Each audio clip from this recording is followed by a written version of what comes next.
Welcome to the Filmmaker's Playbook. My name is Jason Branagan and this is a podcast all about filmmaking. On today's show, I talk to director Jermain Julien. Jermain has directed TV series like Grantchester, Death in Paradise, Casualty, Wolfblood and Vera.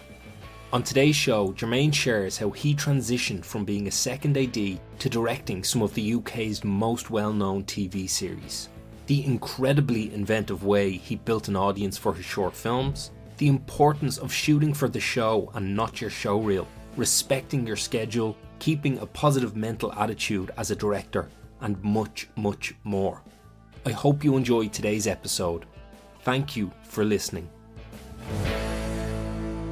Jermain Julien, thank you so much for joining me. Thank you for the invite. I much appreciate it.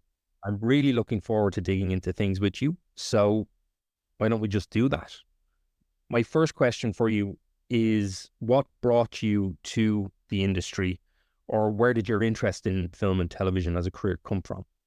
I would have to give my mum kind of a good 90% of the credit for that.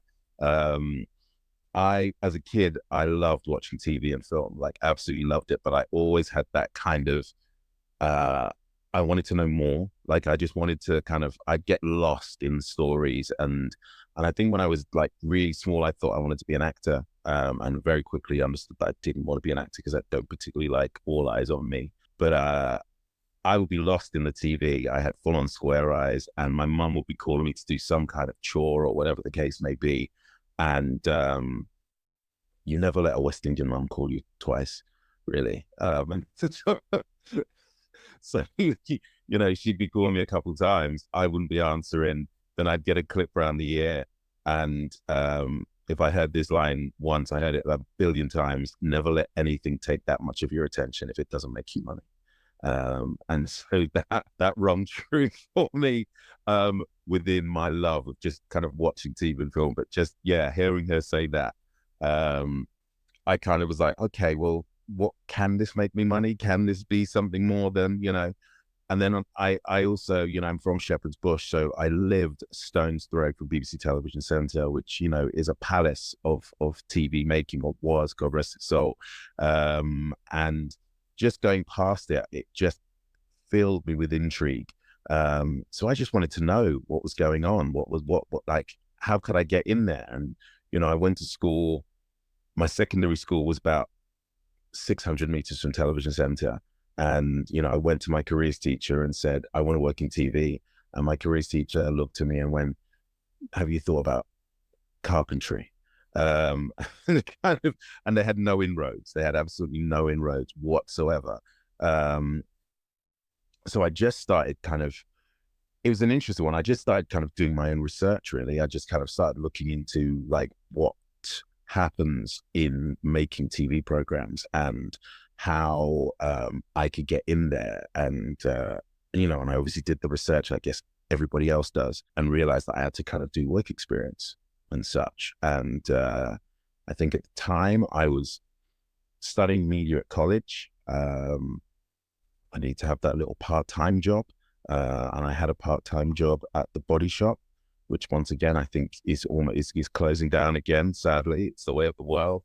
But I had a part-time job at the Body Shop, and I was doing really well there, selling the bath beads and the shower gels and all that kind of stuff. And they asked if I wanted to join their management program and if I wanted to kind of move forward in the company. And I said no. And they asked me, what did I want to do? And I said, I want to work in television. And so they asked, well, how do you do that? How do you work in television? And I said, well, I've got to get work experience and kind of apply my trade and sort of do my own little apprenticeships and all that kind of stuff. And so they, in a kind of what I think is quite a unique fashion, asked me what could they do to help. And my answer was simply, give me lots of overtime so I can go and do work experience. And so that's what they did. They threw overtime at me so I could just put a nice bank together. And then they let me go off and do work experience for weeks at a time, but they held my job for me. And every time, so I think my very first work experience was on Watchdog, the kind of consumer program with Annie Robinson's first show. And so I did that for a couple of weeks. They held my job for me. Then I did another work experience at Children's BBC on a show called It'll Never Work, which looked at kind of future gadgets. I think I did that for about 8 weeks. Finished that, my job was still waiting for me. And that just allowed me to just get my foot in the door and see what it was I could do or would do. Drama wasn't the focus at that point. I was just doing a general kind of apprenticeship of seeing what I could do and how I could do it. And yeah, and sort of that was kind of how I sort of entered the game. And then I knew I really, really wanted to direct. So I actually started doing a lot of work on music videos and commercials as a runner, basically. And that was kind of again, it was a really kind of concentrated view of filmmaking. There was a lot of money in it and a lot of kit and a lot of creativity. And it was almost like high fashion. So, you know, like when you see high fashion, you see those crazy outfits that the designers make, but that's just to pull the attention in so that they can sell their streetwear, you know, what they're, you know, and so, you know, seeing Steadicams for the first time, or motion capture or motion control or boroscopes and all that kind of stuff, all the kit you don't know, not sort of see in regular TV and drama. It gave me an opportunity to kind of see all of that and see that money spent. And I kind of held all of that knowledge, and that was my kind of film school, so to speak. And I kind of was like sat there kind of going, one day I want to use a boroscope. One day I want to use motion control. And then eventually I just sort of started turning my I was moving up through the AD ranks as far as doing commercials and music videos. And then I kind of transferred that into drama. And so I started moving into drama. And I think my first drama that I worked on was something called Baby Father on BBC Two, which was one of the first kind of almost all black cast dramas that the BBC put out. And it had David Harewood, Don Gillette, Diane Parrish, Fraser James, Will Johnson, Angela Griffin, Petula Tang, just a phenomenal cast. Like, just, it was like, it, for me, that was the kind of birth of me going, I want to do this. This is how badly I want to direct, because I'm seeing this amazing black cast doing high-end drama. And it was directed by a black director called Ulrich Riley, who's one of the most talented directors this country has ever produced. And I kind of sat there watching Ulrich be what I can only describe as amazing and fully prepared. Like his level of preparation was on a level that I had never seen before. And I'm kind of going, okay, that I want to be a bare minimum 10% of Ulrich Riley. You said a bunch of things there that I just want to go back to and appreciate. The first of is your mom, and I love that idea of anything that is going to take up that much of your attention needs to make you money. It's brilliant. Yeah, love her for that. I was going to ask, was there particular TV shows or films that you were watching at that time that had a big impact on you, or was it just a broad love of the screen? I mean, I love the screen, but the shows that really hooked me, the shows that really made me pause, were shows like Press Gang and Chucky, which were children's TV shows, but were very dark in their sensibility. And I think that set my directorial tone, regardless of me doing children's or mainstream shows. I remember Press Gang, watching that thinking, is this for me? Like, if they actually made this, writing is really snappy and cool and dark and intense. And I couldn't believe that was written for a kid, you know, and but it was, and I loved it. I absolutely loved it. And so I kind of remember thinking, I use a term now where I call professional jealousy. Then I didn't know what it was. But, you know, if I watch a show that I really enjoy and I go, oh, I really fancy making that, I kind of talk about my own professional jealousy. And I didn't know it at the time, but I had that professional jealousy of watching Press Gang and thinking, I want to make something like that. I want to make something as cool as that. Okay. The other thing I wanted to touch on was massive appreciation for your boss or the management in the body shop, because that stuff can make such a big difference. I had a very similar experience myself with an employer who, when I was able to go and train multi-camera, would let me disappear for 5 weeks. Yeah. And the difference that that makes in pursuing a career in this industry is phenomenal. And I think it's rare that employers will give us that opportunity, but I just love that you had that experience. I genuinely wish more employers did do that and just invested in the people. It's not about just get in, clock out, do your job. I gave so much to the body shop because they gave that to me. The fact that they cared, the fact they came to me going, "Oh, we like you. We really want you to move for the company," and I turned them down, and they could have just turned their back on me in that moment. But they actually just doubled down. That was the reality of that. It was, they were invested in me as a whole. And so, yeah, and this is a very, very difficult industry to enter, navigate, maintain, and excel in. And all of those beats, entering the industry, maintaining a career in the industry, they're all huge steps, and the financial side of that can be the one that can be crippling, when those first 2, 3, 4, 5, 6 jobs are 3, 4, 5, 6 months apart each job. And then you're kind of like, how do I survive? How do I, and just having any kind of company or any kind of boss who understands this is what I'm trying to do. I'm dreaming big. And this is my passion. But in between that, if you could just throw me some shifts in the body shop, in my case, or a pub or a restaurant, whatever, but also just let me disappear. It's brilliant. It's brilliant. And the difference that it makes is just phenomenal.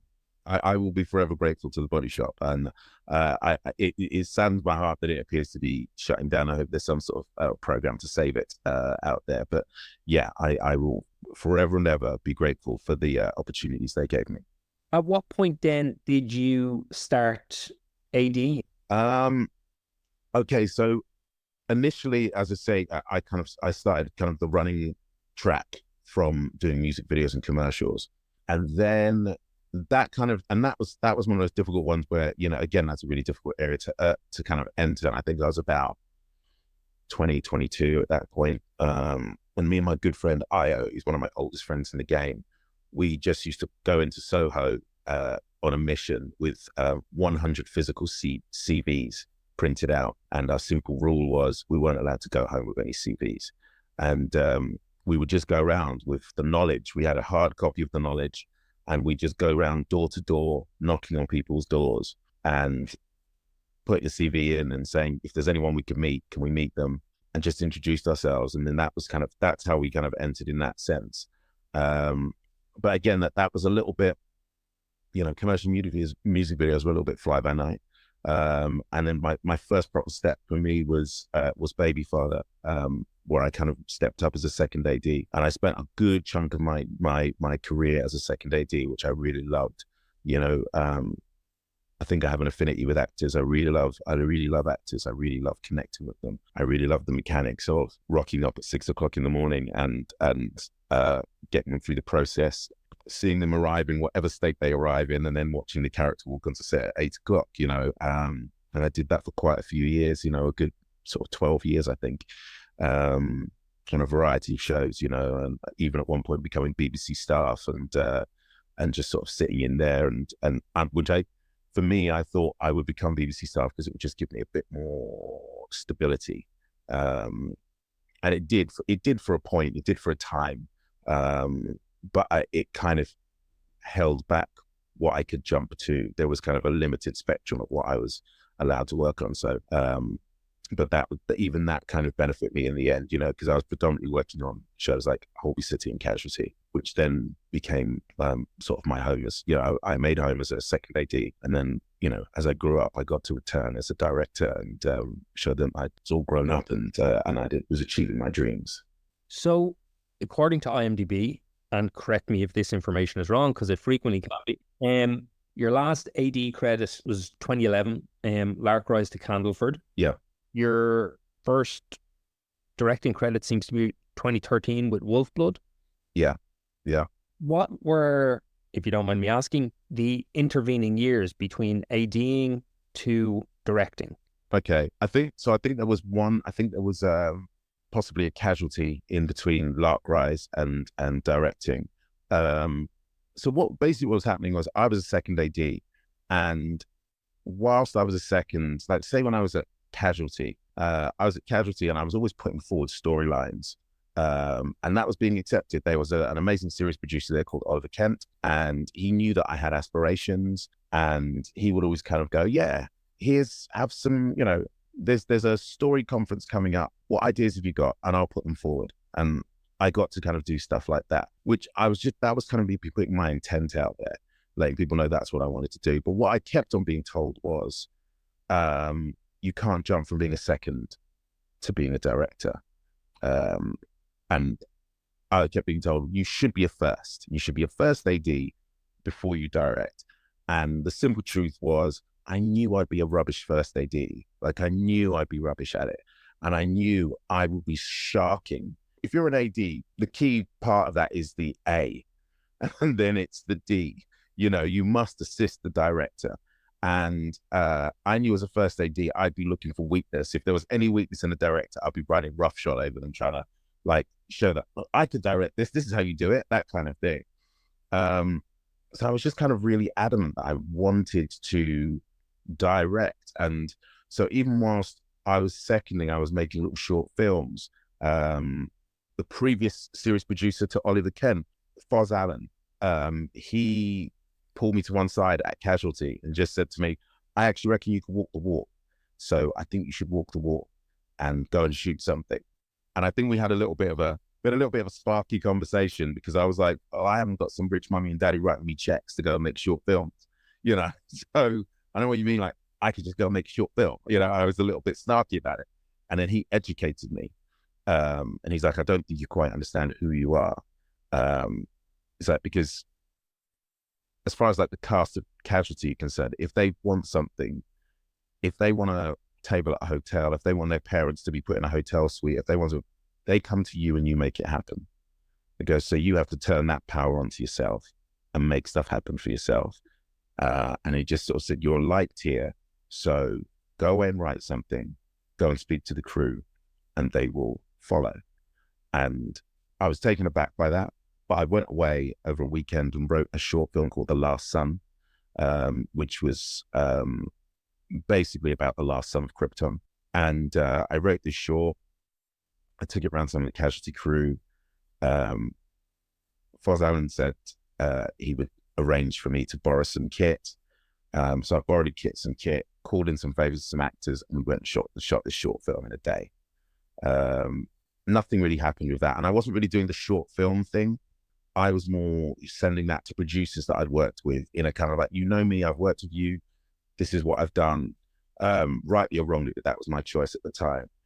I made another short film called Didn't Shoot Deputy.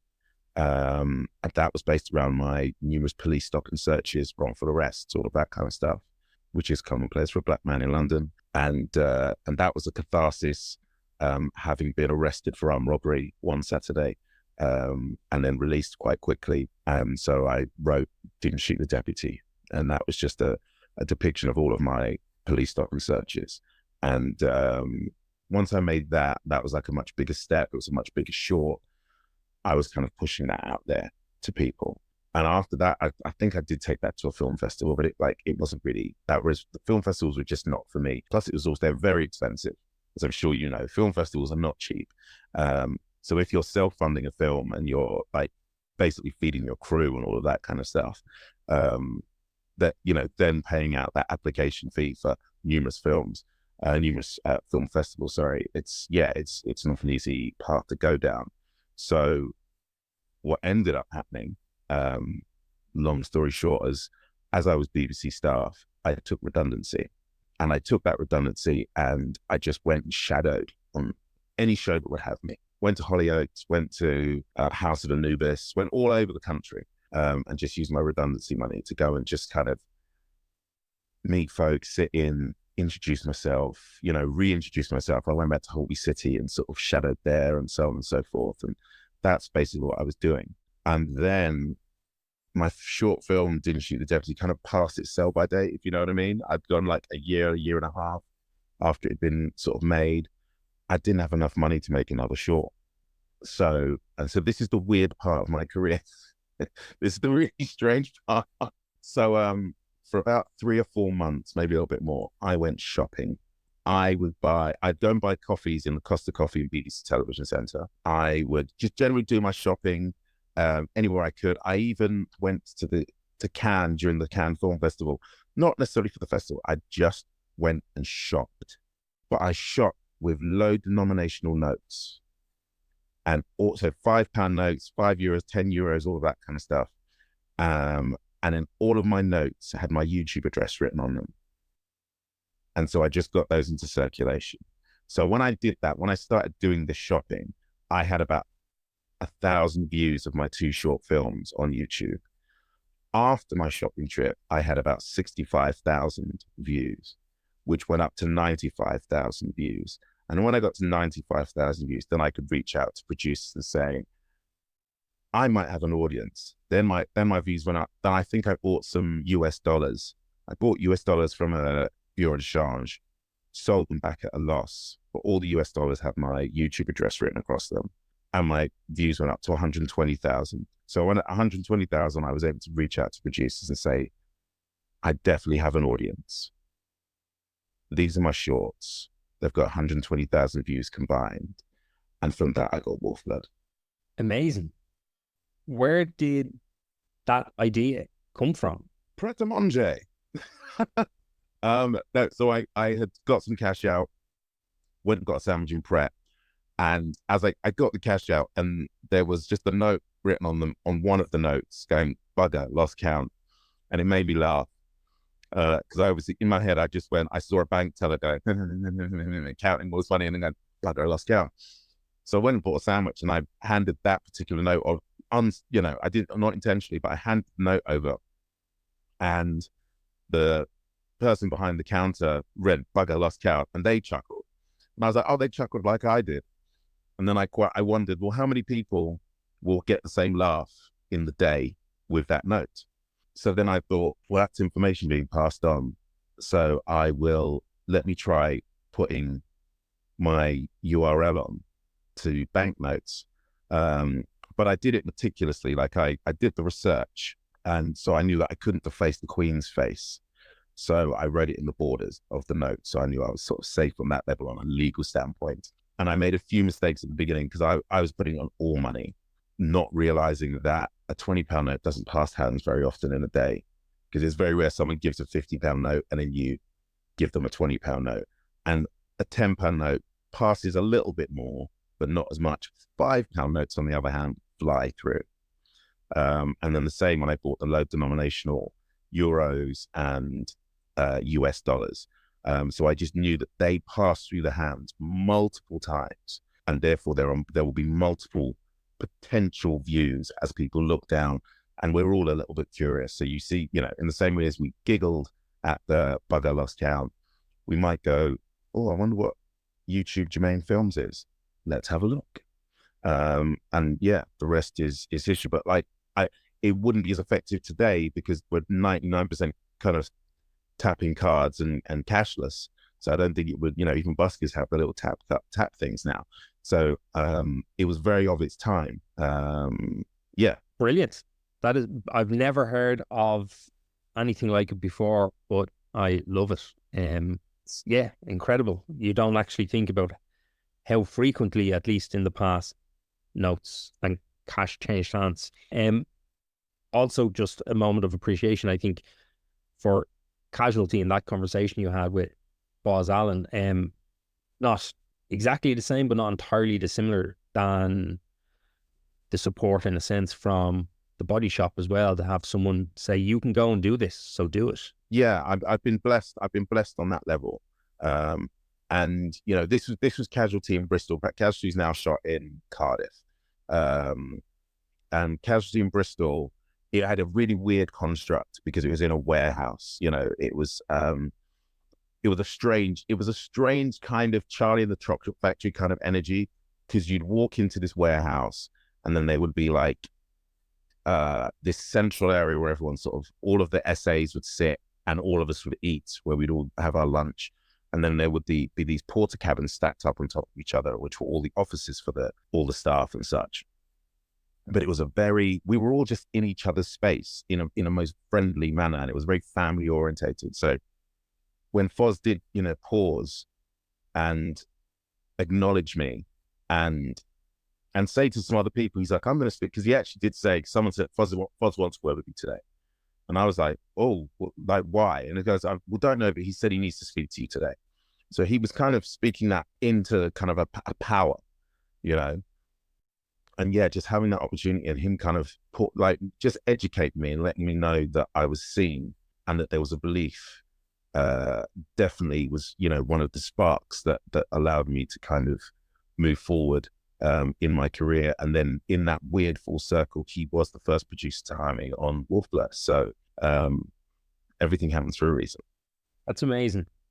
What did ADing teach you about directing in terms of making that move and that transition? ADing taught me initially how to work with actors on and off the screen, because as a second AD, I'm working with the actor, not the character. And I'm passing information, I'm getting to and from, and particularly when you work on ensemble pieces like Holby and Casualty and the like, and all the continuing dramas, which are phenomenal training grounds. And it breaks my heart to think that so many of them have gone now. The Holbys have gone, the Doctors have gone. What they deliver as a training ground is unrivaled. And so when you work on an ensemble show, as a second, you have to understand how to deal with each individual artist, not all of the artists together. So it's about an understanding of who needs cajoling, who needs to be left alone, who needs to be flirted with, who needs to be chastised, because there's a science to how everyone, there'll be that one person who will just lollop around and be talking to everyone, and you have to kind of get them into costume and makeup. There'll be that artist who is clockwork, and you going to say they need you in makeup or costume slows them down. You're getting in their way. And so having that understanding of how different artists like to prepare their day gives you a sense of who they are when they're stepping on the floor. And so in the same vein, when you're directing, you kind of get a sense of, you have to read people really well and know that there are some artists that you give small notes to, some artists you give much bigger notes to, some artists that they're just different ways to deal with different artists, and they will react and give you their best version of themselves depending on what you give them or what you step back and allow them to be. So I think that was one of the key things. The other thing was just tenacity, because I kept being told that I shouldn't make the leap from second. And if you haven't got tenacity in this industry, you're not really going to get very far. So yeah, I kind of stayed true to myself, and I knew that I could do what I wanted to do, and I stuck the landing. So when you had the opportunity to move on to directing Wolfblood, and Foz was there to hire you, was that a hard sell for you? Did you have to still go in and kind of pitch hard, or based on that relationship that you guys had previously and maybe a sense of trust that was already there, was it more seamless in terms of booking that gig? No, I mean, I went through the same process every director does. I had a meeting with him in central London. He just met a director. He was about to meet another director. So it was, I was pitching myself. I was sent a phenomenal script by Sophie Petzel, which kind of let me know she'd written this. So basically what happened was Wolfblood set up this kind of initiative to find a new director. Series 1 had already gone on. Series 2 was about to start. And what they had was something called The Secret Episode, written by Sophie Petzel. And it was going to bridge the time gap that they had. They were doing a time jump between Series 1 and Series 2. And it was the character of Ridian running off into the woods, coming back in the second series, and then we find out what happened when he ran off in what is called the secret episode. And it was all kind of cool and funky with intrigue. But one of the reasons they called it the secret episode was that they picked a director, it was an absolute shambles, they would just deny that it had ever been made and just did the time jump. But it still sounded cool at the time. The actual proper title was called Scapegoat, but its working title it's kind of, as we were talked about it publicly, it was always called the secret episode. And so yeah, I had to sit down and pitch that. And because Sophie's script was so phenomenal, and she was a first-time writer at that point as well, and I'm sat there kind of going, hold up, this feels cinematic, this feels big. I've got to go in hard, and really deliver my vision on this. And so that's basically what I did, with Foz. And because Foz gives you nothing, really. Foz will support you, but you have to deliver for him. It's not a matter of, oh, we're buddies, so come and do this job. It's he kind of wants the best of the best. So I sat down, had the meeting, then sat in that holding pattern that you do for weeks on end when you had a meeting, and they're making decisions, the powers are making decisions, and you're just twiddling thumbs. And it was more excruciating for me because I hadn't been through that particular process as a director. But yeah, did that, and then eventually kind of got the job. And then what was really nice about that was the payoff, if it went well, was you got one episode in series 2 of Wolfblood. So the desire and the need for it to be a successful shoot was palpable. When you did get to walk on set on Wolfblood, you have previously been on so many sets. It must feel like a very familiar and comfortable space, but was there any nerves, or did you find that there was any kind of a learning curve now moving into directing TV and being the one who was on the hook for everything? So the interesting thing about it was, so Wolfblood shot in the Northeast, and I'd never been there in my life. So it was a gift and a curse. The gift was no one knew me as an AD other than Foz. So there was no sense of like, oh, that's Jermain, our AD, who used to book us taxis and do the call sheet and get spelling mistakes in it because he's dyslexic. But I was in a part of the country I'd never been to before. And there was a little bit of, I don't know, because I'd worked in London, predominantly London and Bristol. Maybe there was a little bit of arrogance from me because I was like, what do these people know? I mean, for the love of mercies, I'm in the back end of nowhere. What I didn't know was that Wolfblood is shot during the off season of Vera. So Vera being one of the most iconic TV shows the UK puts out there. And so what I was not aware of was that the Vera crew make Wolfblood. So one of the best crews in the country makes Wolfblood. And so I was blessed with just phenomenal people, just really, really phenomenal people. But yes, there were definitely nerves because I didn't know anybody. And so there was no one for me to lean on. All I had was my first AD, Jane Ashmore, who I kind of fought to have as my first AD because when I was a second, I was her second. So I was like, Jane, come, I've got a directing gig. Can you be my first as I direct, please? And so she came along and did the do there. And she's now gone on to be a phenomenal director herself, so which is quite lovely in its own right. But she was there, so she was my one familiar face. And then what weirdly happened, I'd gone up, I'd recce'd, I'd walked all the locations, knew what I was shooting, come back down to London, packed my bags and all that kind of stuff to go up to shoot. It was only a 2-day shoot for the secret episode, and then I would the plan was I would shoot the secret episode, cut the secret episode. It would be reviewed by the powers that be, and they would make a decision as to whether I got the what was called Dancing with Wolfbloods in the second series. And I jump on the train, and I think the train's only about 5 minutes outside of London. Foz calls me and he goes, "Hello, dear boy," and I'm like, "Hey, Foz, I'm on the train." He's like, "Yeah, bit of news. Had a snowstorm, and your locations are gone. Like you can't get within 45 minutes of like your main location. And I'm like, so he's like, so when you get in, get to the hotel, you drop your bag off, you'll be picked up, and you're going to have to re-recce your locations, replot all of your stuff to start shooting tomorrow. So that's what I had to do. And so everything had changed. I was supposed to be shooting on a cliff face. I was now shooting in a forest and blah, blah, blah, blah, blah, and now dealing with a ton of snow, just snow everywhere. So I just went in and I just kind of reblocked everything, spoke to the art department, spoke to cameras, spoke to costume, because obviously we were shooting in the Northeast, can be cold as it is, but we, just kind of like, let's make sure the thermals are there and all that kind of stuff, make sure that the casts are protected. Got in, shot the first day, and then probably got food poisoning. I shot the first day and then woke up. Well, I didn't sleep. I didn't sleep after the first day because I was just like, everything was kept falling out of me.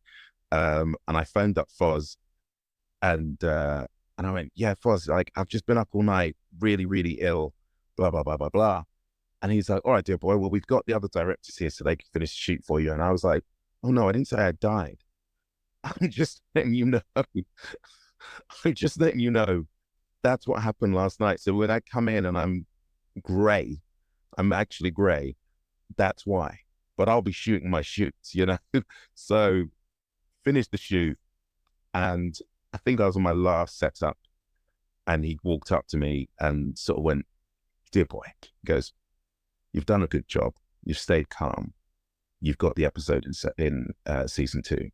And I was like, what? And he was like, no, we're going to give it to you because you've just handled everything so well. And so then I kind of got to go into post for the secret episode, knowing that I was going to be doing Dancing with Wolfbloods in just a matter of days, which was, yeah, amazing.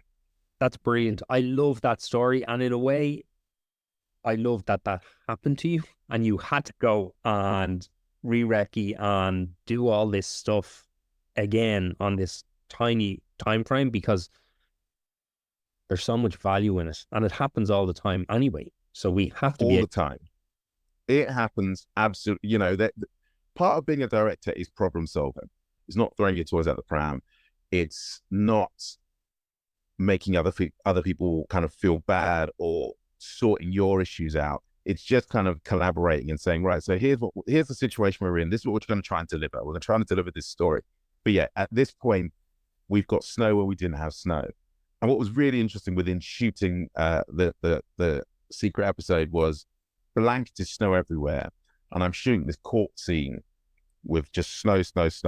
And as everyone's walking around, the snow, this beautiful crisp white snow, is turning into brown mud. And so my shots that are here are suddenly kind of going up into the eye line because there's mud everywhere. There's now suddenly mud where there was once snow. So for continuity, like literally with each setup, my shots had to change to deal with the environment. It was, such an amazing education, but loved absolutely every second of it. Brilliant.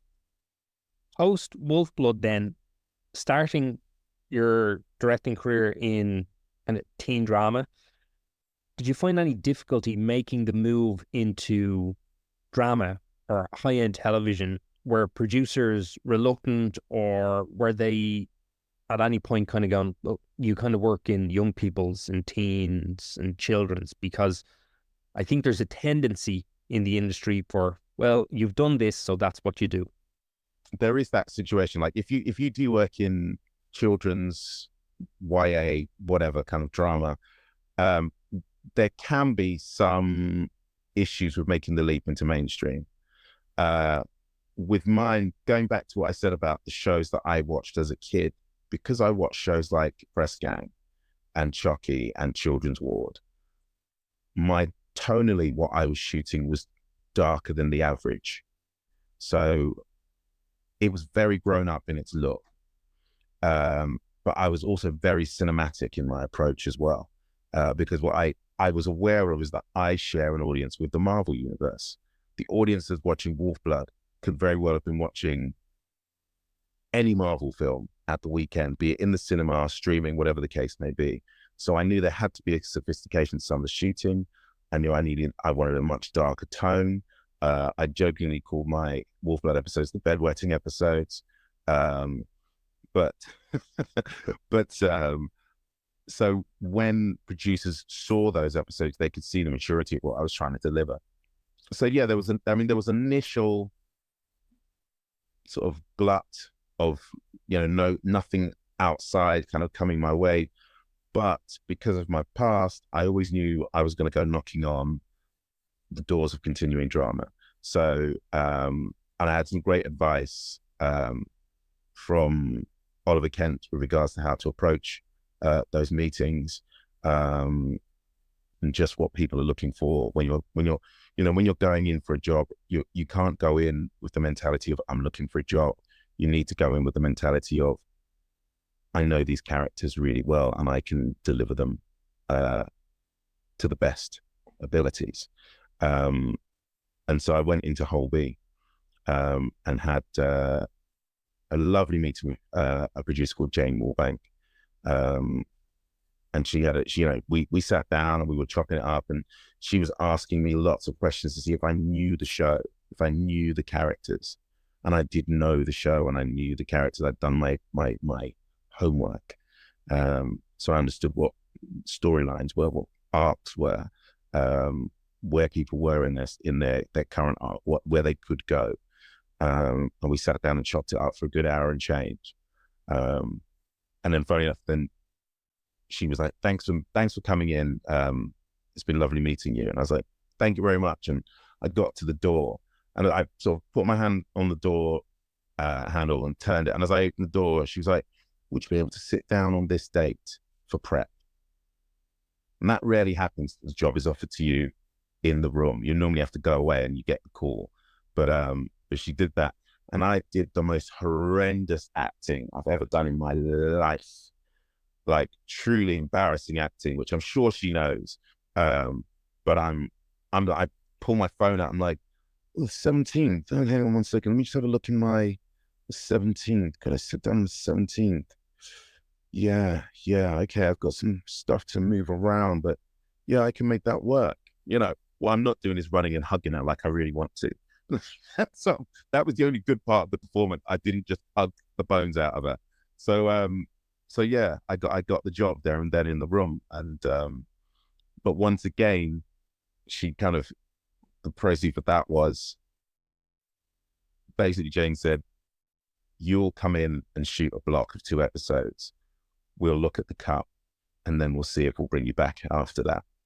So I knew once again, I had to deliver the goods.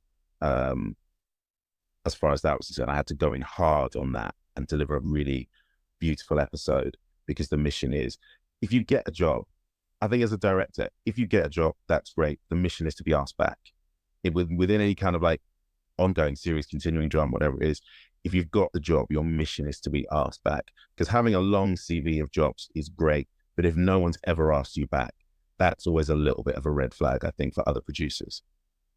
I think your advice, or the advice that Oliver gave to you, that you shared there, that idea of going in and not being in the room saying, I need the job, I want the job, but saying, I know these characters, is brilliant, and I can deliver them. So thank you for sharing that.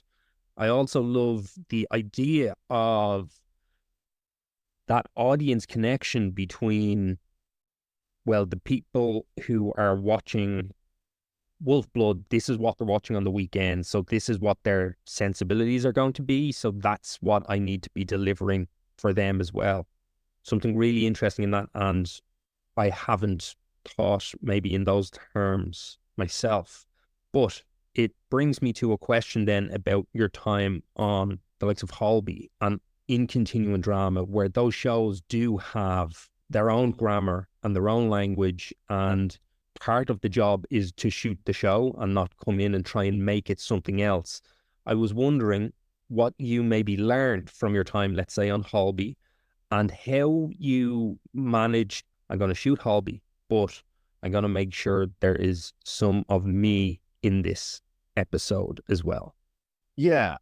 So what I learned from being a second AD, working with many different directors, and I worked with the great and the bold, and then I worked with some people who were meh, and I probably learned as much from people who didn't do it well, if not more, than the people who were amazing. And one of the key things I learned that I've taken with me throughout my directing career is shoot for the show, not for the showreel. And as long as you shoot for the show and it's for the greater good of the show, you can step outside of the box. You can put your flavor in if you know your flavor will mix, will meld with it. So working on stuff like Holby, I would usually cherry pick certain scenes that will be mine. And then I would shoot the episode as it stood. You know, I would shoot the episode as recognized as a Holby City. But I kind of stole from House. I don't know if you ever used to watch House, but it was it was formulaic, like you'd never believe. But they would always give the opening to the director. The director would have the pre-titles, and they could do borderline anything they wanted with that. And so I used to steal that a little bit. So I would put a little bit of spice, a little bit of flavor, a little bit of Jermain Julien seasoning in the opening of my Holbys. And I put a little bit of flavor in the closing of my Holbys, which would usually involve a drone or something. I'm only half joking with that. But I would try and put my statement of intent in there. And then I would cherry pick some scenes where I really wanted to put some flavor in there. And those are things that I could really be invested in, but I wouldn't kind of I wouldn't lose time. I wouldn't destroy the schedule for that. I was always respectful of the schedule. I'm always respectful of the schedule because that is key. There's no point shooting really beautiful stuff if it doesn't get in the can, you know? But yeah, so I remember I had an episode of Holby where it started out on the Fletch character just sat in the hospital cafe on hold, trying to speak to somebody about a family matter. And that's how the episode opened. And I was like, you know, but the rest of the episode, it was like a huge end of his arc. And it was like him confronting these gangsters that were threatening his family and blah, blah, blah, and this, that, and the other. And won't he kill someone? All this. But the opening was just sort of like, but it was the opening. So what I decided was like, okay, then, I need to put my flavor in. So I started the episode well above the tree line on a drone. And I think I had a Teo Cruz track playing, and Holby doesn't do music, you know, it doesn't really do music. So I had this Teo Cruz track playing, the drone drops down and pushes in to this ambulance that's parked up in front of the main entrance at Holby.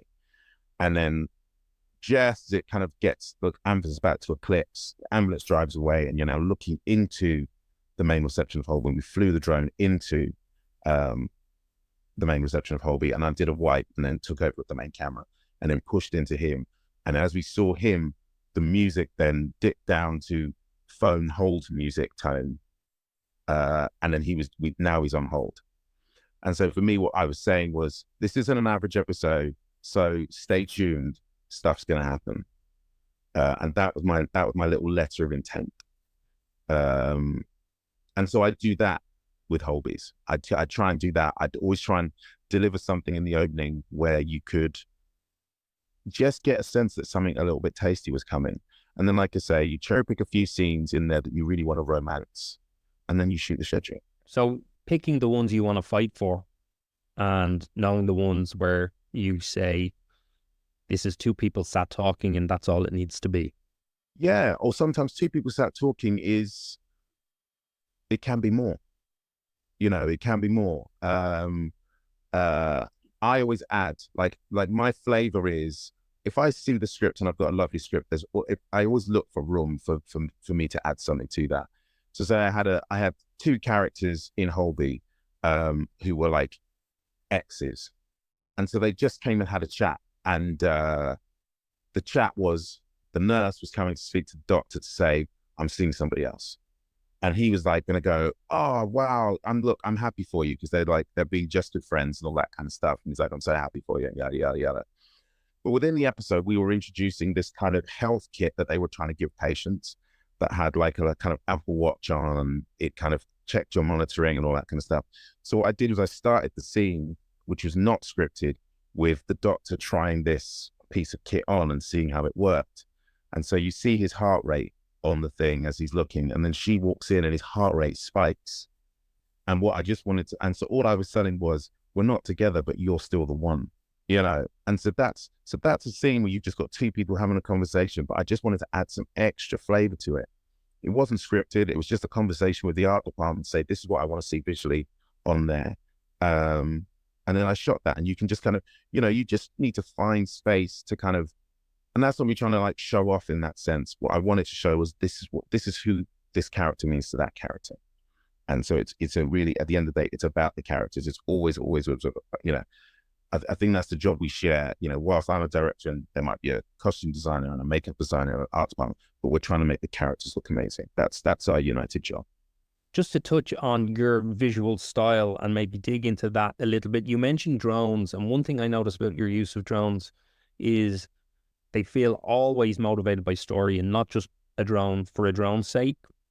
A great sense of like scale and energy and importance that seems to be built into those moves, which sometimes I think we can see drones, as I said, used just as a drone. In Tender, your episode of Vera, that is available on the ITV player, I was particularly struck by the dance between camera and your actors and the blocking, particularly as you open on the train tracks, when we're in that moment, also in the office space where you've found beautiful ways of consistently moving that to build, for me, but it felt like energy into that world and into that story while always feeling incredibly appropriate. You mentioned earlier starting your career, you know, in music videos and seeing money being spent. I think something that can occur now is if you come up making shorts with no money in indie films, I think there's a lot of directors who maybe don't know how to use some of the tools that you suddenly have at your disposal.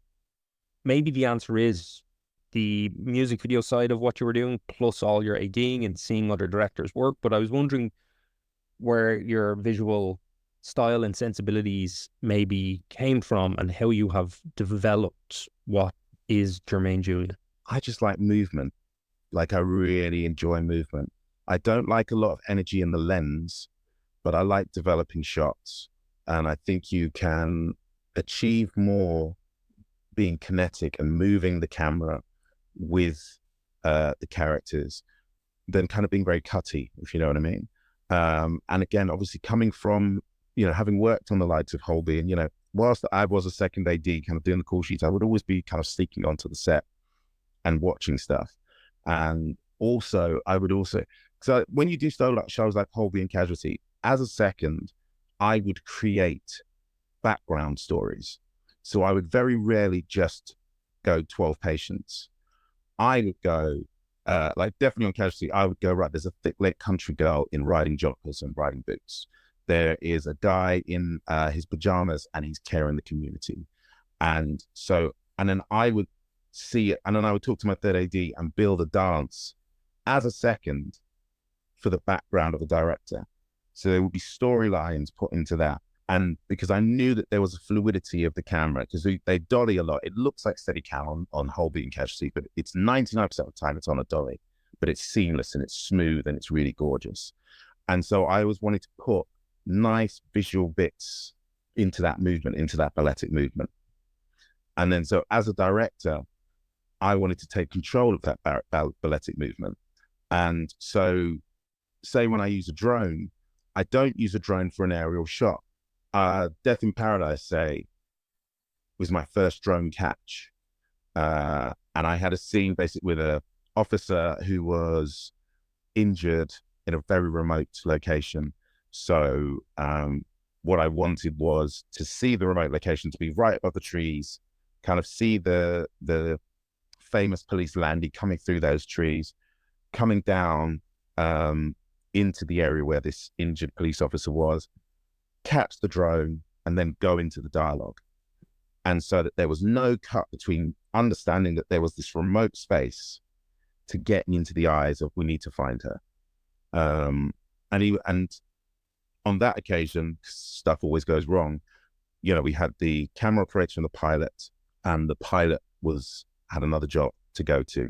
So the drone team was like, well, what do you want to do? And I was like, I really want this shot. So they went, do you want to catch the drone? And I was like, you'll let me do that? And they're like, we trust you because we've worked with you a number of times and we like the shots you do. So, you know, if anyone ever looks at my showreel, you'll see, if you see a bald guy reaching out into the skies and catching a drone and pulling it down and move, and I have a little side by side of that shot. That's just me kind of making sure my shot happens, really. But it looks really beautiful, and you don't know that that's a drone catch. All you know is that the drama, you just stayed with the drama. That's all you've really got with that.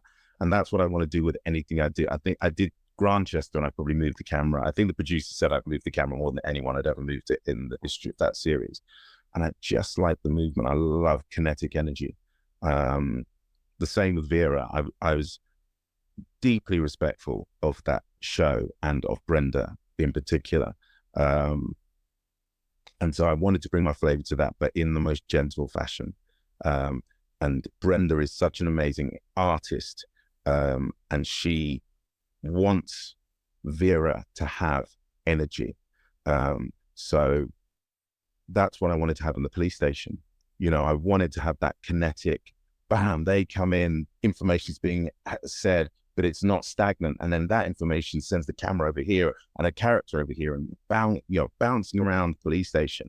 But it's not for the sake of like, it's not like trying to be one of those old school NYPD Blue type things. It is just, there's lots of information being shared, passed around, and that kinetic energy kind of moves into the camera and all of that movement. And I hope when the audience looks at all of those things on Vera, Grantchester, whatever shows they may be, what they take is that there is a quality to the storytelling. Not necessarily know what the ingredients are. I don't need them to know that that was a single shot that lasted up until, and all of that kind of stuff. It's just about the subtleties of how that's delivered. I think it's the feeling, right? That, and I remember those Death in Paradise episodes as well, because I love the show. You killed Patrice, man. Yeah, man. In watching your work, again, it's all so embedded in, I think, story and character. It's motivated. So, you watch and rewatch, you're going, okay, what's he doing here? But other than that, you just are in it and you feel it, the texture of it. But earlier on, you mentioned Ulrich Riley and how prepped he was as a director. So I was wondering, when you are planning those shots, I will guess that you are thinking of them during your prep, but what does your prep look like? Do you do kind of camera plans? Are you just doing shot lists? How are you constructing some of those moves, or are you just waiting, let's all get on the floor, let's get to location, let's block it and see what we're seeing and then figure out where the camera goes? So it depends what I'm doing. So I'm sat in prep.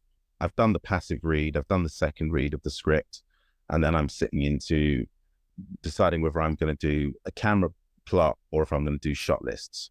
And 99% of the time I'm doing shot lists. If I'm doing a big sequence as opposed to a scene, if there's a quite big sequence, I'll do a shot list so that everyone understands, when we're going 2 or 3 cameras, whatever the case may be, stunts, explosions, what have you. And then, and if I'm doing what I would sometimes do, and it's changed, when I started on Wolfblood, you'd see me with cars and Lego figures on my desk, and then I would just be positioning them and just playing it out like that. So I looked like an absolute infant. I was putting some detail into how I was going to shoot a scene, and now I've just got some sort of little figures and such, some regular looking people type thing. But yeah, I'm just trying to break stuff down, and I kind of know what I want to do with the camera, but I'm also willing to collaborate with my cast when we get into it. But what I always want to do, like if I've got big set pieces, if I've got a drone, or if I've got anything if I want to do a single shot, I try to communicate that before we start shooting, so that when my artists are building their scenes in their head, how they're going to do the performance, they know that he's planning to do a single shot here, or he's going to throw a drone at me, or whatever it might be. And if there's something they really want to do or try, or whatever the case would be, then yeah, I'm open to that, and they can come and talk to me. And I'm open to everybody coming to talk to me, really, in the grand scheme of. But I always share very early doors what my plans are. You know, Vera, I had a victim walking through a cornfield that I just wanted to look like a nice, my homage to Gladiator, really, hands moving through the corn. But then I just wanted to kind of go from what looked like a dolly shot and just pull out and just have this huge swooping drone shot. And so what you need prep for that. You need to communicate that I need the drone out, or I need this piece of kit out, I need the ladder pod out, I need the Ronin or the Steadicam. Making that decision as to which of those two particular piece of kit you're going to use. On Vera, we did like a 360 on train track, and it was real train track. So Steve Sinclair, our Ronin operator, did the most beautiful job, just just keeping that nice and smooth, but stepping over tracks every third step. But I communicated that, so that's not something I want to inflict on anybody on the day. I kind of want them to have a sense of, right, this is what we can do to help deliver this vision, or say to me, that just can't be done.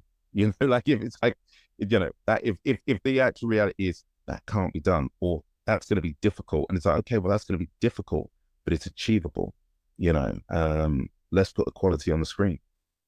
If we were to pull back just even to a little bit earlier in the process, look to get your sense of how you actually tackle scripts then, or what your process is in terms of actually reading. Do you, read top to bottom, quiet space, then go back, start making notes? Do you think in visuals first, or are you thinking about your actors and performance first?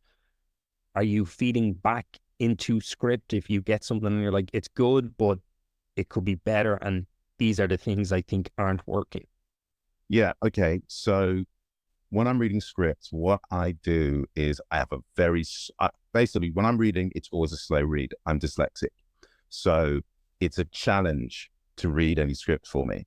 So I have a slow read where I may reread, so that I definitely know I understand what's happening on the page. Dyslexia is such a dangerous thing, because you can completely misunderstand what's on the page, but your creative is off the scale, like completely off the scale. But what I'll do is I'll sit down, I'll do the read, but as I'm reading, I'm thinking of the visuals. I'm genuinely visualizing what that looks like, as opposed to just absorbing the words.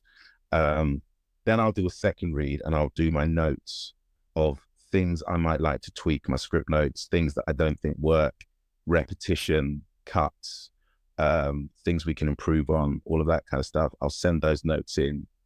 Then I'll read again, and I'm starting to break down the scene shot for shot. And even some going, and then all the other notes, your prop notes, your costume notes, your makeup notes. I'm very into all of that kind of stuff. I kind of have a sense of, I know what the characters should be wearing or shouldn't be wearing. Props, the kind of quality of the props, where are they from? What's their history? Are they well traveled? All of that kind of stuff. What within the props tells me a little bit more about them, in that sense.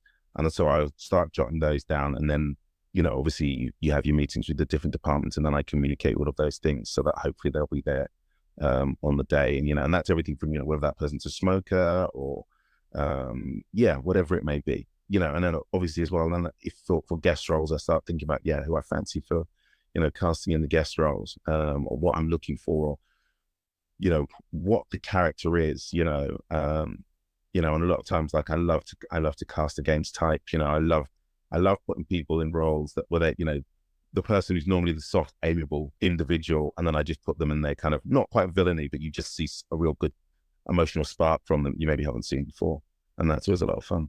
At that stage, would I be right in thinking, are you beginning to think about, those bigger scenes and trying to think of your schedule, and this one is going to be trouble because it's so many pages or it's a big set piece? The schedule is always part of the thinking process. I'm always communicating with my first AD.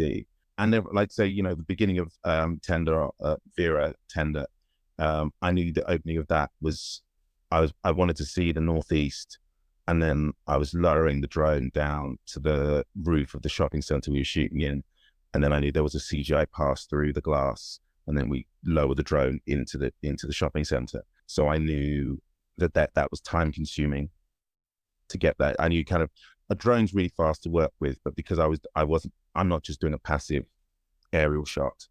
I knew that there was, things that I had to communicate there, and that it would be time sensitive. So I had to communicate to my third AD, my first AD, and the drone team what I wanted for that scene, for that to drop down, so that we could be filming in that, because we had that shopping center pretty much shut down. So we were there from about 6 a.m. And so they could be shooting that whilst I'm shooting artists inside. And so, yeah, it's always about that kind of communication, really. So, and then, yes, when I see a scene where I just sort of think, this is a bit flowery, well, let's be more direct, or whatever the case is, maybe put a line through some stuff and go, could we just lose that, or could we just say this instead, and what have you? And yeah, you're just starting to build the scene slowly but surely. But then the key thing is, yes, communication. Let the first AD know that, yeah, I want to spend some time on this. Let the first AD know that, I think you mentioned this. So there's a scene in Vera where I move around the office, and we're in the office, and it's like a big one-er. So we start at 8 a.m. and we bought the first shots of that scene at 2 o'clock. And that's, we were on camera from about 8:30, but the complexities of that scene, camera shadow, all of that kind of stuff, reflections, so on and so forth, just meant that it took a long time to build. Everyone was on their words, but we were kind of like, right, yeah, we've moved through, we can see the camera shadow here, we can see the camera reflected here, we can see this here. So it was about kind of getting those wipes for the essays and all that kind of stuff. And I remember my first AD at lunchtime was like, we're not going to get this day in. Like, we're not going to get this day. We're just not going to get the day in. Haven't even bought the first shot of the day. Never mind, got the first scene in. And then I just had to communicate to him, we'll get the day in. This is what the next scene's going to be. It's going to be 4 shots. The scene after that is going to be a single shot. The scene after that will be 3 shots. So we'll get the day in. And we got the day in, but it's just knowing, yeah, and having faith and committing to putting the quality on the screen, and not just kind of going, this was a bit difficult, it's 11 o'clock, let's do something a bit more basic. It's the idea was always to try and get a long single take through that and have that kinetic energy. So that's what we delivered. And then we delivered on all the other scenes. We didn't compromise on anything else for that day. How long was your shoot schedule for Vera? Let me think. I was shooting for 5 weeks, 5-day weeks. Yeah. 90 minutes of television. It's a feature. Yeah, it's a feature film. You're filming all over Northumberland. It's not a timid shoot. It's really not a timid shoot in any way, manner, or form. And if you're working with Brenda, you have to do your homework. Brenda does an extraordinary amount of work to walk onto the set, and it's not self-centered. She understands why everybody else is in that scene. She understands what their purpose is within that scene. Guest artists, everybody. She fully understands that. So when you walk onto her sets, I say her sets with all respect, you have to have done your homework. You have to know what you're doing. And interestingly, the joy of working on that was because I'd started on Wolfblood and because I'd worked with her crew beforehand.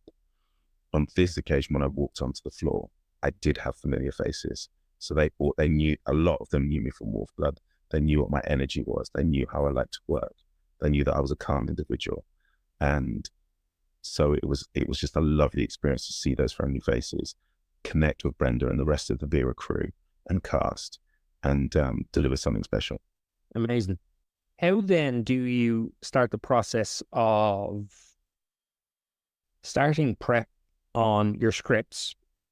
Where do you start in terms of performance and how you're going to build those characters or work with your actors in kind of continuing drama land, or on a show like Vera, as you mentioned, like Brendan knows Vera better than you, I would imagine, and better than any other director coming onto the show, probably.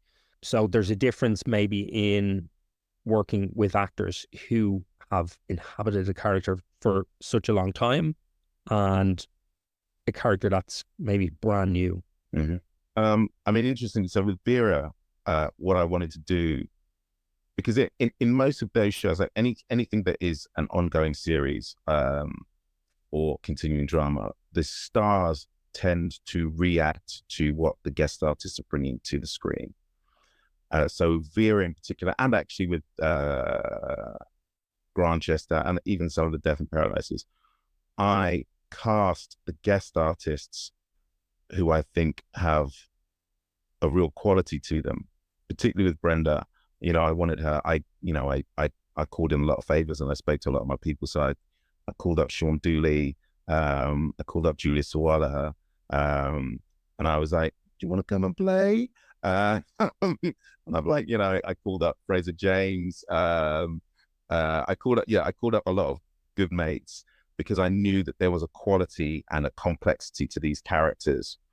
And I wanted Brenda to step onto set and stand across from an artist that she could respect and know that they would give her all the beans.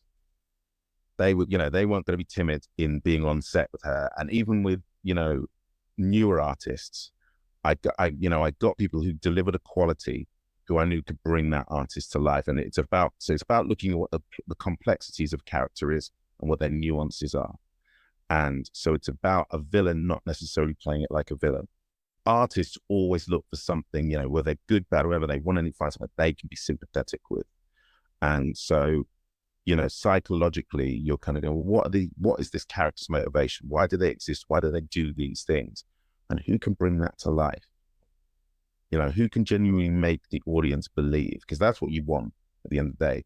I want the audience to believe. I don't want the audience, I don't actually want the audience to go, this director's freaking amazing. What I want them to go is that character or that actor, like, they really made me believe. I really felt for them.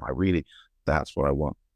That's what I really, really want. So really, I just sit down there and I kind of go, who is this character? What is this character doing? What is their purpose? Are they a red herring? Am I meant to think that they're a villain so that you don't actually see who the villain is? And if that's what we're doing, then let's go down that road. Let's make that sort of really land on screen and make the audience kind of go, I don't like this fella. I don't like this woman. They're an absolute wronger. Meanwhile, the actual villain of the piece is stood there looking sweet and innocent and you haven't quite clocked them. You know, and then so you deliver that twist. Like, is there a twist at the end of it?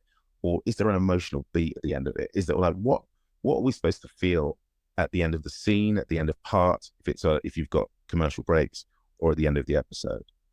And then it's about how we do that. How do we deliver that? How do we make the audience get a little lump in their throat? How do we make them feel enriched?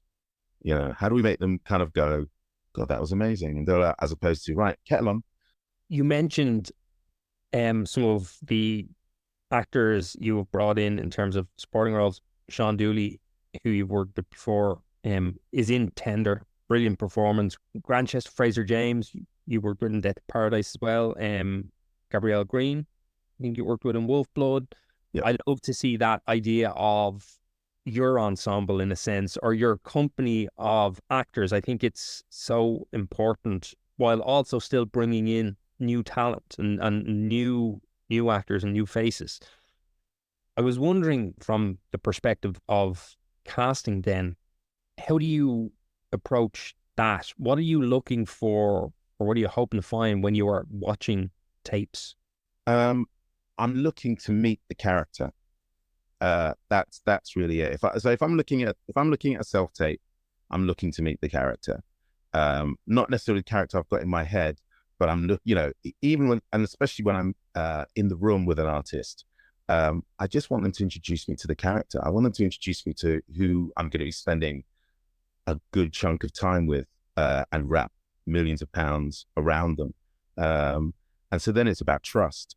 It's really about trust. So, when I'm working with people who I've worked with before, when I've worked with the Gabrielle Greens and the Sean Dooleys and the Fraser James and the Julia Sawallas, I have a trust. I trust them and they trust me, and I know how amazing they are. So even if they're not necessarily in the biggest role of the piece, I know that it will resonate. I know they'll bring an authenticity to it. When I'm casting someone new, I'm looking to see that I believe that they can bring that character to life. And I think all of us directors have different approaches when we're casting and so on and so forth. I don't want to see a script. Like in the audition, I'm like, an artist can have the audition, but I just don't want to see them look at the script. And the reason I don't want to see them look at the script, it's not because of me. I'm not really judging you on, like, my belief is if you're in the room, then I know you can act. You're not going to be invited into any kind of audition room or self-tape if you can't act. So it's a given you can act. But what I do have to do as a director is share that video with producers and execs, and they just want to see the character. And if an artist is then looking at the script, what they see is an actor who doesn't quite know their words as opposed to the character. So I think onus is on the cast, or on artists to come into any self-tape or audition and deliver the character as best as is humanly possible, because that's what we want to transfer that onto the screen. So put the character on screen for as long as is humanly possible with no punctuations, just be the character, stay in character, nod, react, because you spend as much time reacting on screen as you do saying your dialogue. And so when I want to put someone forward for a role, that's what I want to introduce the execs to, is the character. I don't ever want them to kind of go, I don't really feel they were into that role, because they kept kind of, do they even know the lines? They kept checking it. They did know the lines. That's more of a security blanket. Do you know what I mean? Looking at the script is a bit of a security blanket thing. But just, I know the psychology when you're putting artists forward, and I've been in that position where I've known that the artist is phenomenal, but because they were clinging to the script, the execs were like, that's not the one. So having learned from that, that's why that's what I look for. Okay. I love that you mentioned trust. I think it is the one word that has come up in every podcast I've done so far. It just seems to be the foundation that underpins everything that we do in this career and in this world.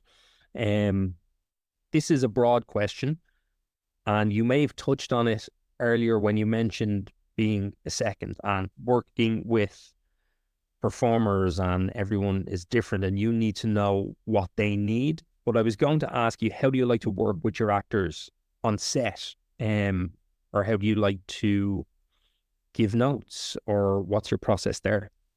Notes I like to be gentle on. Again, because it's part of the trust. I mean, I've because I've worked with so many different actors. It kind of depends, because some actors are genuinely the whole process. They're a part of that. They're kind of like, this is the shot I want to do, and I kind of need this and this and this and this kind of thing. But when I'm working with Sean Dooley, the notes are psychological. The notes are, this is why you're behaving like this. I kept, in Vera, I kept talking about the love he had for his wife, the characters, his character had for his wife. And and we kept talking about, this is his first love. They met when they were 16 years old. It's the only woman he's ever loved. She's above all else. She's the most important human being walking the planet, kind of thing. So we kept on kind of staying in touch with that. In Grantchester, we were talking about the trauma he'd had as being a prisoner of war. And so we talked on the psychological level of why he needs to find certain beats. And in other people, you can just talk about shots, really. you know. I mean, that's saying that Sean is very conscious of like, he's like, where's the shot? And he does that. But like when you're talking about the character building, the world building, I definitely work on a psychological level, I think, of like, why have you done that? Why have you drawn that client? Or why do you touch people? You know, when we did, so with Josephine and Lee Moore, when we worked on A Death in Paradise, shooting Florence and Patrice, I've been called about that. I think I've been called about that 6 months before we were in pre-production. And I was told, there's this 2-parter and we quite fancy you for it. And would you be interested in blah, blah, blah. And this is kind of what we're thinking of doing. And I then watched how the Patrice character had been introduced. And then I had a meeting with the artist prior to shooting, so that when they were kind of learning their dialogue, I was like, I need to believe that this is your man and this is your woman. So even when it's an innocuous scene, or even when you're asking questions about something, I need to see a physicality with you. I need you to start developing this physicality where you constantly touch each other. If you walk past her, just let your hand brush across the small of her back. You know, if you meet each other, just kiss. Doesn't have to be scripted. Just get into that habit of connecting with each other, because I need to believe that when I shoot him and he dies, that you've lost your fiance and that this is your one true love.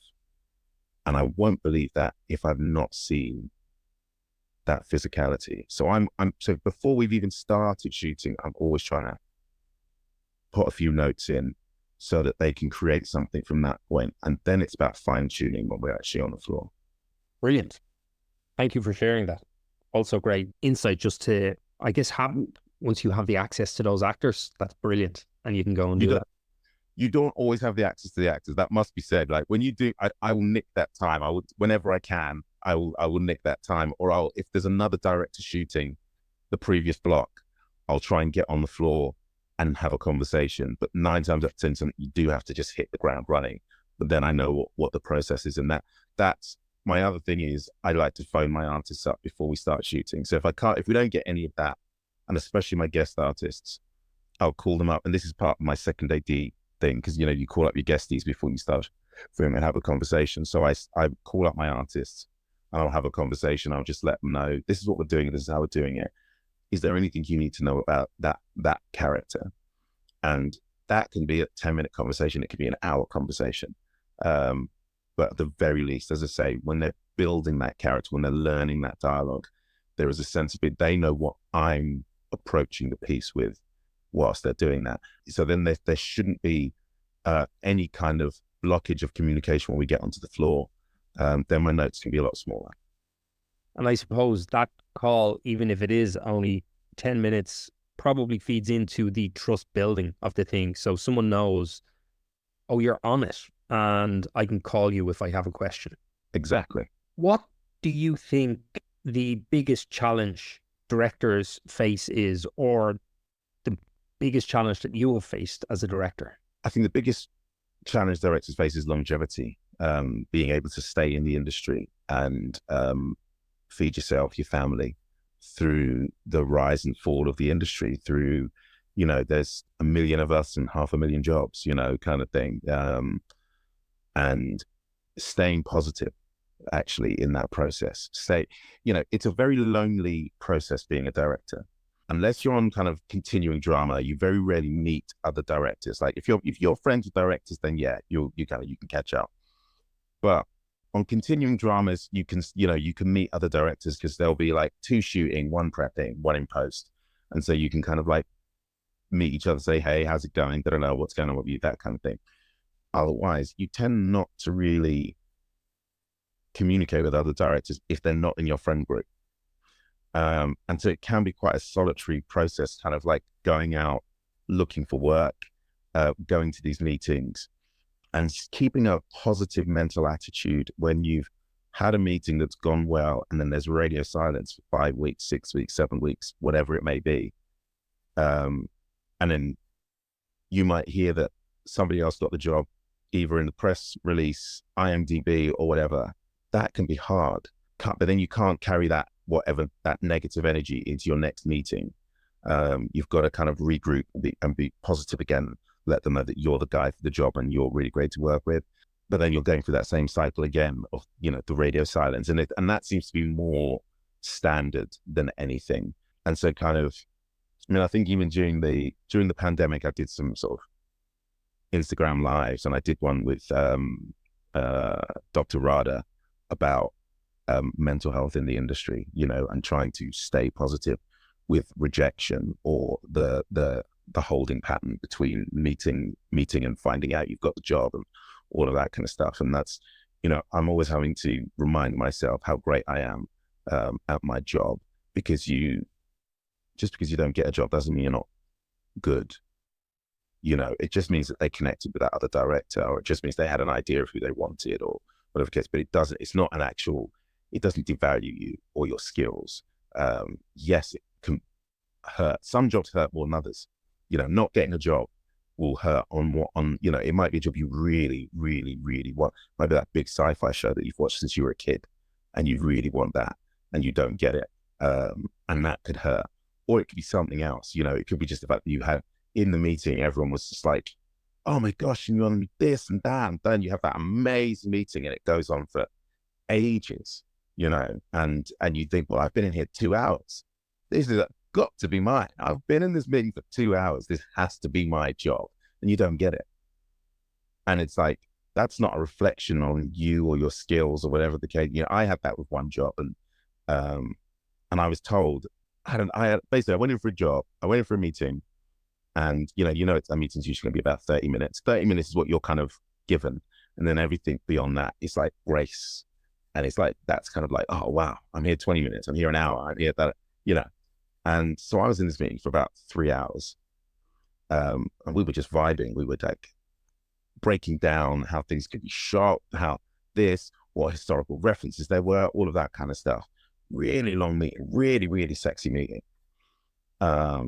And then after that, I found out that they were getting references. And I called my manager. I was in this thing for 3 hours, and it's like, yeah, and they're asking for references, and it was like, oh my gosh, and then people are coming in. I've just given you a reference for that job, and I'm like, oh my gosh, and it was just like, this is my job. This is my job. This is so yummy. And then they gave it to somebody else who suddenly became available. They had been working in America. They suddenly became available, and I can say hand on heart, the person who got the job, freaking amazing director, but that burned, man. That burned. It can be soul crushing. Earlier on, you mentioned the word tenacity, and that you need tenacity to be in this industry. I think you also need incredible levels of resilience. I think over time, if you stick around long enough, we can build that resilience, but it can be really difficult in the moment. I don't think I have an answer to this question, but I was going to ask you if you have how you deal with the setbacks, or the knocks and the lumps you have to take along the way. Have you got better over the years? Do you have any protocols where you go, okay, this news is shit, I'm heartbroken, so what I'm going to do is, I don't know, I'm going to get takeout tonight and I'm going to wallow, and then tomorrow I get up and go again? So what I learned later on in life, when it comes to kind of like when things don't quite go your way or whatever the case may be, my approach to going into meetings now is my mission for the meeting is to, at the end of the meeting, have communicated everything I want to communicate. What my vision is, what my working style is, who I am. That's it, at the end of the meeting. And as long as I've done that, I know I've done my job. So then the getting the job part is not up to me. That's up to the execs. So as long as I know I've walked out of the meeting and I've delivered what I wanted to deliver, I've communicated, my vision boards are there, everything. And I've talked about the characters. When I've done that, I know I did my job. And I know that after that point, I didn't have anything to do with the decision-making process. So I can forgive myself on that level. But I've come to that much later in the scheme of things. And then, as I say, after that, it's just about touching base with myself, looking at my work and reminding myself of the qualities that I bring to the screen. And I don't do that in a sort of narcissistic manner. It's just kind of like, look, dude, you shoot amazing stuff. And then on the flip side, you kind of go, look, dude, like, if I could go back and reshoot Wolfblood now, I'd love to do that. Because whilst I fully gave my best there, I'm a completely different director now. So I look at that and I go, well, rather than go, oh God, that looks so rubbish, I go, God, I've come a long way. I've come so far since shooting that. That's my first professional directing gig. And where I've come to from then to now is a huge journey. And I just remind myself of that growth and the opportunities I've had and what I could possibly do. And I just try to be gentle on myself in the same vein as, because we creatives in a vacuum will create, but we tend to create in the negative realm. So if we don't hear about a job, it's always probably because I've been crap, and it's because I've done this and I didn't, and you'll insert a bunch of negative stuff into your head in the silence, and you'll insert a bunch of negative stuff that you would never insert into another director's head.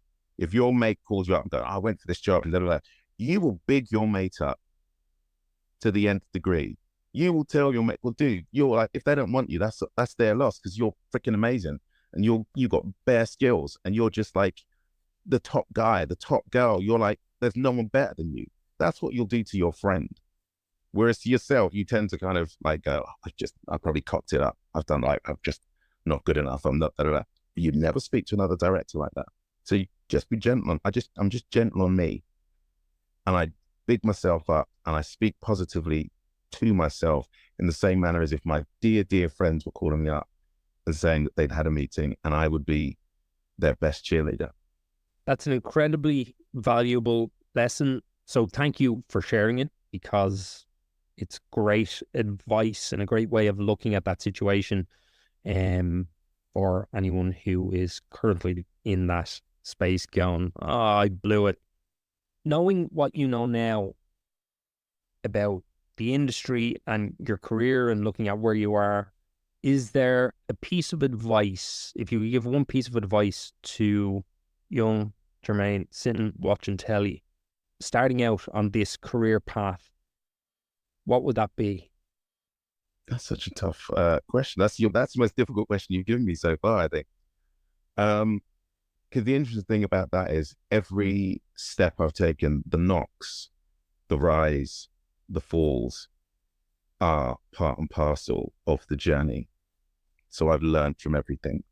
If I could go back and speak to young Jermain, I would just whisper in his ear and say, it will happen. I would just validate him and say, you're allowed to dream big. If anything, dream bigger. I love it. I'm always curious about whether people have any recommended reads or recommended resources as you embarked on your career and you were trying to learn more about the industry. Were there any books or resources that were very enlightening or stuck with you?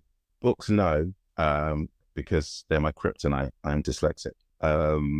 I don't dismiss that. If people find books to read, then read that.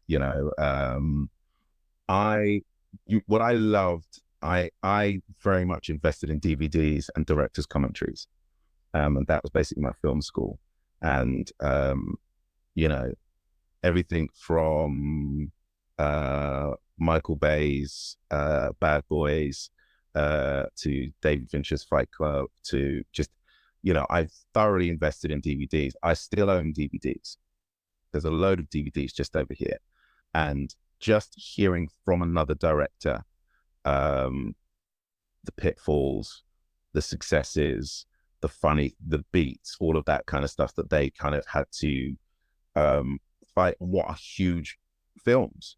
These are huge Hollywood films, and still the same stuff that you kind of deal with on, a continuing drama, a high-end drama or whatever, is the stuff that they have to kind of knuckle down and deal with. Michael Bay paying for the last great big shootout in Bad Boys, having to actually give his check back so that whole sequence could be paid for, It's like, that's how invested he was in that film. You know, him not being able to, you know, the rule of if it wasn't scheduled, if it wasn't shot, it wouldn't be rescheduled.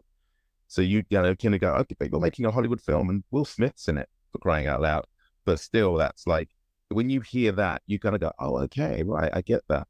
So I just voraciously watched DVDs with director's commentaries. And every year I tweet this. Every year I tweet this. Please, please, please, Netflix, Amazon, streamers, can you please take a little section in the language bit of your content and put the director's commentary on? Please put then I can get rid of these DVDs. If all the streamers just put the director's commentary in the language bit, I could get rid of all these DVDs and have so much space in my house. But I think we geeks would love that. What I will say, I would absolutely love it. But I learned this recently, which probably everyone knows, and I was just late to the party of the realization. So with digital media, obviously, I still have a load of DVDs. I watch DVDs regularly for that very reason as well. But I rent and buy movies digitally, as well as having subscriptions. It's, yeah, as most people have now.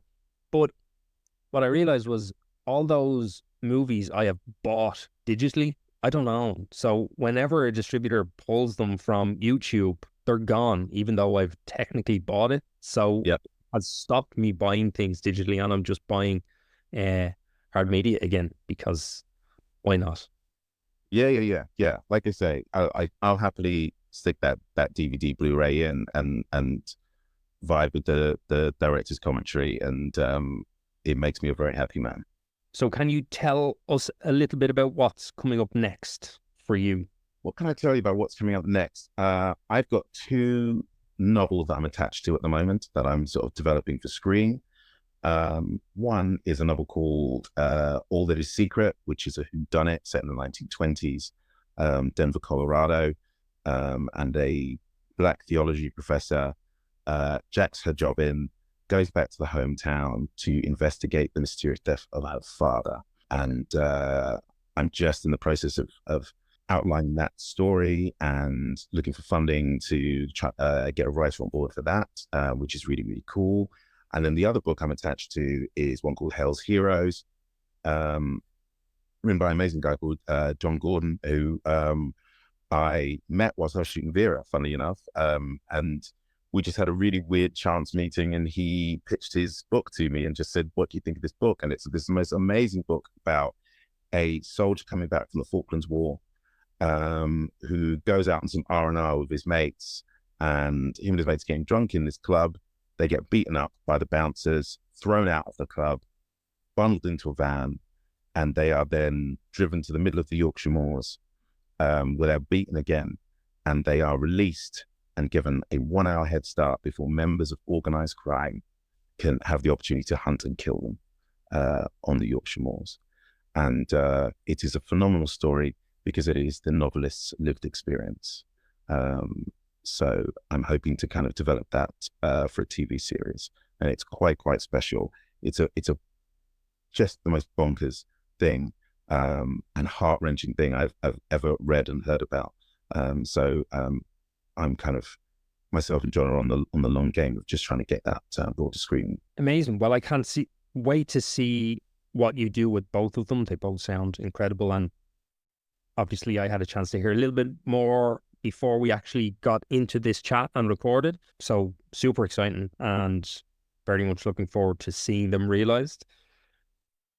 When you were talking about directors' commentaries and how important it was for you hearing from other directors about the challenges they were facing and how they solved problems, even over in Hollywood and on massive budget movies, and the impact that had for you, I just want to thank you again for coming on and chatting today, because the purpose of the podcast is to create something that also provides that kind of information to other people who may be looking at coming into the industry or are already here and looking at ways to grow. So I appreciate you so much coming on, Jermain, and talking to me about your career. I've learned loads, which is great. So thank you, man. Thank you very much for inviting me to be a part of this. It's been grand. It's always lovely to kind of just chop it up, and you give me the space and the time to kind of talk. And if I can just very cheekily, just say a huge thank you to Ort Riley, Rob Evans, Illy, S.J. Clarkson. These are some of the directors who, across the years, as I was a really irritating second AD, they gave me the time, the knowledge, the opportunity to kind of just ask them questions and see how they work and do how they do their amazing stuff. And it definitely allowed me to dream bigger and to consider myself a director and to stick the landing from moving from second AD to director. Nothing cheeky about it, man. It's great. Thank you. Thank you, my friend. Appreciate it. And that's a wrap on Jermain Julien. Thank you for listening to the Filmmaker's Playbook. If you're enjoying the show, please share it with a friend or follow and rate us on Apple, Spotify, or wherever you get your podcasts. As always, if you have feedback, questions, or topics you'd like me to cover on the show, please put them in the comments section on our Instagram page at the Filmmaker's Playbook Podcast. You can follow me on Instagram at Jason Branagan Director, and you can find Jermain on Instagram at jermain.julien. Links and social media handles are in the show notes. Join me next week when I talk to directors Rob and Ronan Burke. Until next time.